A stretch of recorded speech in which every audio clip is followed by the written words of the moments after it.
disampaikan oleh Ubay bin Ka'ab kepada sahabat Umar bin Khattab? Kira-kira Ubay ingin menyampaikan kepada kita bahwa takwa itu sebenarnya adalah kehati-hatian. Jadi hakikat daripada takwa menurut Ubay bin Ka'ab radhiyallahu anhu itu adalah kehati-hatian. Kalau tadi tamsilan melewati jalan penuh budi, kita hati-hati supaya nggak buri. Kalau dalam kehidupan, berarti takwa itu hakikatnya apa namanya? Berhati-hati dalam menapaki kehidupan. Supaya apa? Supaya kita tidak terjerumus ke dalam kubangan penuh dosa. Jelas di sini? Oke, jadi kita sudah tahu ya bahwa takwa itu adalah hati-hati dalam menjalani hidup agar kita tidak terjerumus ke dalam kubangan dosa.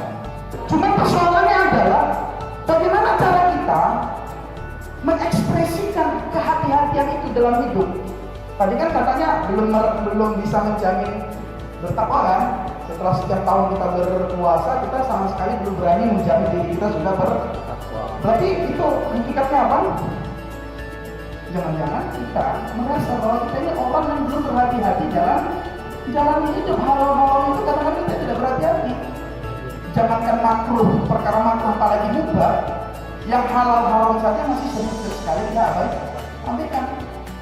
Nah berarti kalau kita ingin naik level, dari konsep ini mau tidak mau kita harus bagaimana? Ya, hati-hati dong terhadap pilihan yang terbentang di hadapan kita. Ya kan? Apalagi kita paham dalam Quran surah apa kalau anak rohis beberapa tahun belakangan ini Bapak wajibkan hafal Al-Insan 1-4 ya kan? Ayat yang keberapa itu?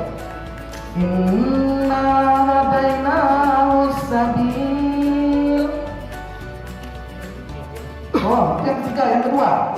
Inna khalaqanal insan min nutfatin amsyaj nabtali faj'alnahu sami'an basira. Sesungguhnya kata Allah, kamilah yang telah menciptakan manusia dari nutfah yang bercampur. Nah, ini Reda lebih ngerti deh ya kan? Cemana nutfah itu, ya kan? Cemana sel telur, sperma berkembang dari embrio, zigot dan seterusnya sehingga jadi bayi, ya kan? Nah itu urusan dokter. Tapi hakikatnya menciptakan manusia Allah. Nah pertanyaannya kalau kita lihat ayat ini, itu apa Allah ciptakan kita? Iya, nabtalihi, untuk kami uji dengan perintah-perintah dan larangan-larangan Allah. Nah, jadi hati-hati itu begitu. Berhati-hati tidak kita menghadapi perintah Allah yang ada di depan kita. Ya kan? Faja'alnahu sami'an basira. Maka kami jadikan kalian dapat mendengar dan melihat. Agar apa? Bisa melihat petunjuk, bisa melihat pedoman yang diturunkan Allah. Makanya di ayat ketiga apa? Inna hadainahu sabil. Sesungguhnya telah kami turunkan petunjuk yang lurus. Apa itu? Al-Quran, Islam, ya kan? Untuk apa? Ya untuk kita pedoman supaya kita bisa berhati-hati menghadapi ujian. Imma syakiran wa imma kafura. Cuma sayangnya orang banyak nggak mau tahu. Ada yang dia itu bersyukur, beriman, patuh taat ya, perhatian dia dalam jalan kehidupan, tapi sedikit jumlahnya. Tapi wa imma kafura, sebagian besar manusia itu kufur, tidak mau berhati-hati, tidak peduli dengan perintah dan larangan Allah. Jauhlah pendidikan takwa pada dirinya. Tapi ingat ancamannya. Ayat keempat, ayo apa? Inna a'tadna lil kafirin salasilan wa aghlalan wa sa'ira. Ya kan? Sesungguhnya kami sediakan bagi orang-orang yang kufur tadi, yang nggak mau hati-hati, yang nggak peduli sama halal haram, yang nggak mau tahu bahwa hidup ini ujian, nggak mau dia meraih peringkat takwa. Apa yang disediakan Allah bagi mereka di hari kiamat? Inna a'tadna lil kafirina salasil. Rantai. Tahu rantai? Kalau rantai yang warna kuning itu nggak apa-apa, senang kita pakainya.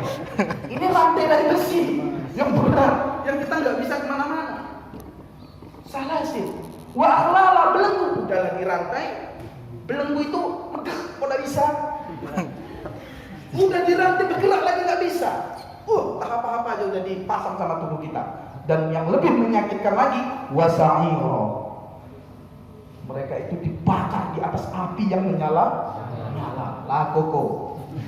Jadi mata hal memang kita harus belajar tentang apa itu takwa. Bagaimana cara meraih takwa? Tahu kita tingkatan-tingkatannya supaya kita tahu kita ada di mana dan bagaimana cara naik level kita. Paham teman-teman? Nah, jadi persoalannya adalah meraih takwa itu tidak cukup dengan ibadah mahdoh. Bahkan kita bisa klaim tidak cukup hanya dengan puasa. Ya kenapa? Karena Rasulullah kan ceritakan dong tentang hadis orang yang bangkrut kan. Siapa itu orang yang bangkrut? Kata Rasulullah, orang yang bangkrut itu orang yang nggak ada kepeng, nggak ada dirham, yang nggak ada harta. Bukan, katanya. Orang yang bangkrut di antara umatku adalah kelak ketika datang dari kiamat, dia membawa pahala puasa, pahala haji, pahala sholat, pahala sedekah. Bahkan di hadis yang lain, dia datang dengan membawa pahala hajinya. Tapi ketika di dunia dia melakukan 5 dosa. Pertama apa? Syataman. Apa dosa syataman? Mencaci, maki orang lain. Kemudian apa?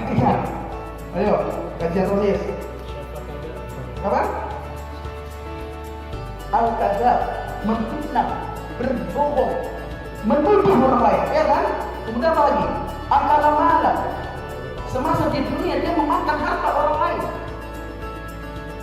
Itu maksudnya. Jangankan miliar-miliar kayak para politikus yang dicucukkan ke sel itu. Andai ada 1 dirham dari 10 dirham harta yang kita miliki, kita bawa harta itu untuk ibadah, maka selamanya ketika harta itu kita gunakan ibadah ditolak oleh Allah Subhanahu wa Ta'ala. Bisa dipahami? Itu 1 dirham saja. Kemudian dosa apa lagi yang keempat? Apa? Memukul orang lain. Kalau di dunia dia pernah memukul orang lain, padahal dia belum meminta maaf sampai dia mati, ini nanti bisa membuat pelakunya bangkrut di akhir. Dan yang terakhir apa? Membunuh, tuduh makar, tak tembak, gitu kan? Tembus ini, tak mana-mana tembus. Murah sekali nyawa. Ingat, Allah tidak tidur. Para pelakunya kelak akan diperhitungkan dihisab oleh Allah. Jadi ketika dia melakukan dosa yang 5 ini kan artinya dosa kita kepada orang lain. Dosa kita ada 3, ada dosa kita kepada Allah, yang kedua dosa kita kepada orang lain, yang ketiga dosa orang lain tapi kena sama kita. Orang yang berdosa tapi dosanya mengalir sama kita. Jangan bahas yang pertama atau kedua saja, ada loh jenis dosa yang ketiga. Orang lain yang berdosa tapi dosanya mengalir sama kita. Hati-hati. Nah, dalam hadis al-muflis ini itu dosa yang jenis kedua. Orang lain berbuat dosa, kita yang kita berbuat dosa kepada orang lain. Nah, selama kita belum selesaikan di dunia, maka kita akan berurusan nanti di akhirat. Walaupun kita nanti udah puasa, sholat, paham kerja sudah macam bersedekah, mau masuk surga, protes ada orang nanti. Ya Allah, jangan kau izinkan kita masuk surga ya Allah. Dulu semasa dunia pernah difitnahnya kami ya Allah. Dulu kan begitu, karena nggak ada. Ya Allah, dulu ya Allah pernah diambil setipu tapi nggak dibalikkan ya Allah. Kalau kita izin, ya kan? Bagaimana cara menyelesaikannya? Minta maaf ya Allah, nggak bisa. Maka cara penyelesaian dalam hadis apa? Dibayarlah dengan pahala kita dikirim ke mereka. Pahala apa? Sholat, puasa. Iya, kalau yang kita zalimi 1 orang, kalau 10 orang, jangan tanam begitu ya. Kalau 10 orang ya semua. Kalau yang kita fitnah jutaan orang ya semua. Nah, intinya kalau pahalanya habis, bagaimana cara balasnya?